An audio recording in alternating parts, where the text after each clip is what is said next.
Hello friends, welcome to Miss Neha classes. Now I am going to explain about vocabulary. Vocabulary का मतलब क्या होता है?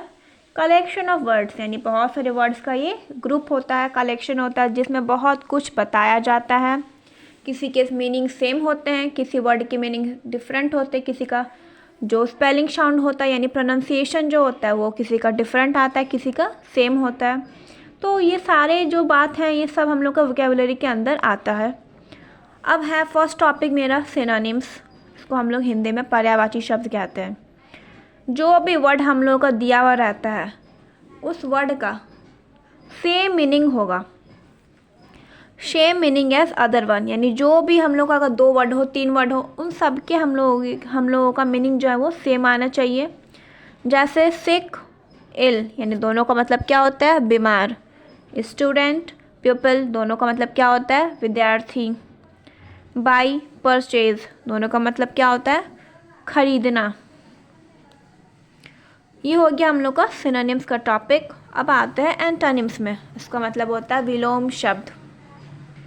और विलोम शब्द तो कॉमन नहीं, तो सबको ही पता है कि इसमें अपोजिट मीनिंग होते. जो भी वर्ड दिया हुआ रहता है उसको जस्ट ये उल्टा होता है. उल्टा जो अर्थ देता है उसको हम लोग अपोजिट वर्ड्स कहते हैं और एंटोनिम्स कहते हैं उसको वोकेबुलरी के लैंग्वेज में. फर्स्ट एग्जाम्पल है fast, slow, happy, sad, rich, poor. Fast का मतलब तेज, तो उसका अपोजिट क्या हो गया? स्लो यानी धीरे.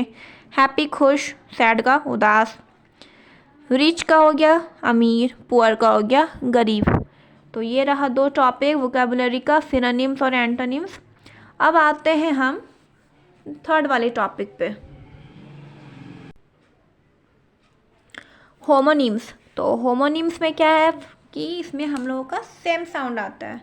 ये रहा हम लोग का थर्ड टॉपिक, होमोनिम्स, यानी सेम साउंड रहेगा. जो भी वर्ड दिया हुआ रहेगा उसका साउंड जो होगा यानी प्रोनाउंसिएशन जो होगा वो सेम आएगा. सेम स्पेलिंग होंगे. स्पेलिंग क्या होंगे? स्पेलिंग भी सब सेम रहेगा, लेकिन जो मीनिंग आएगा उसका वो डिफरेंट होगा. यानी वो मीनिंग, उसका जो अर्थ आएगा वो अलग होगा. एग्जाम्पल के लिए मैं ली हुई हूँ यहाँ पे कैन. तो CAN कैन, इसका भी हो गया CAN कैन. एक कैन का मतलब क्या होता है? कर सकते हैं, ये मॉडल वर्ब्स हो गया. और दूसरा कैन जो हो गया हम लोगों का ऑब्जेक्ट हो गया. रिंग, एक रिंग का मतलब होता है राउंड शेप. एक रिंग का मतलब होता है रिंग जो हम लोग यूज़ करते हैं ज्वेलरी में, अंगूठी. और एक रिंग का मतलब होता है बजाना. डिफर इन मीनिंग हो गया, तो मीनिंग में तो हम लोग का डिफरेंट आ ही रहा है सारे में. बैट, एक बैट का मतलब होता है जिसके थ्रू बच्चे खेलते हैं, बॉल के थ्रू खेलते हैं ना बैट के साथ वो. और दूसरा हो गया इसका हम लोगों का चमगादड़ को इंग्लिश में बैट बोलते हैं. तो ये होमोनिम्स में क्या था? साउंड जो था हम लोग का सेम हो गया, स्पेलिंग भी सबका सेम हो गया और मीनिंग में सब डिफरेंट हो जाता है. अब है फोर्थ टॉपिक, होमोफोन्स. होमोफोन्स किसे कहते हैं? तो इसमें भी हम लोग का सेम साउंड आता है, यानी प्रोनाउंसिएशन हम लोगों का इसमें भी सेम होता है. स्पेलिंग सारे के सारे स्पेलिंग हम लोग के अलग रहते हैं, डिफरेंट स्पेलिंग रहते हैं. और इनका मीनिंग भी जो आता है वो भी डिफरेंट रहता है, यानी सब कुछ इसका अलग अलग रहता है. स्पेलिंग और मीनिंग जो है ये दोनों हम लोगों का अलग रहता है, लेकिन जो साउंड होता है ये सेम रहता है. फर्स्ट एग्जाम्पल में है KNOW लिखे हुए हैं और नेक्स्ट है NO. तो नो, इसका मतलब हो गया हम लोग कुछ जानते हैं पहले से, नो. और नो का मतलब हो गया ना, नहीं. 8 का मतलब हो गया 8. और ये ATE का मतलब हो गया खा चुके. पुअर जो हो गया हम लोगों का यहाँ पे POOR, इसको बहुत कोई पुअर बोलते हैं, कोई कोई इसको पोर बोलता है, लेकिन प्रोनाउंसिएशन क्या होता है इसका? POOR, पोर. ये हो गया गरीब. और POUR का मतलब हो गया पोर, यानी किसी ऑब्जेक्ट में हम लोग जब डालते तो क्या कहते हैं? पोर, पोरिट.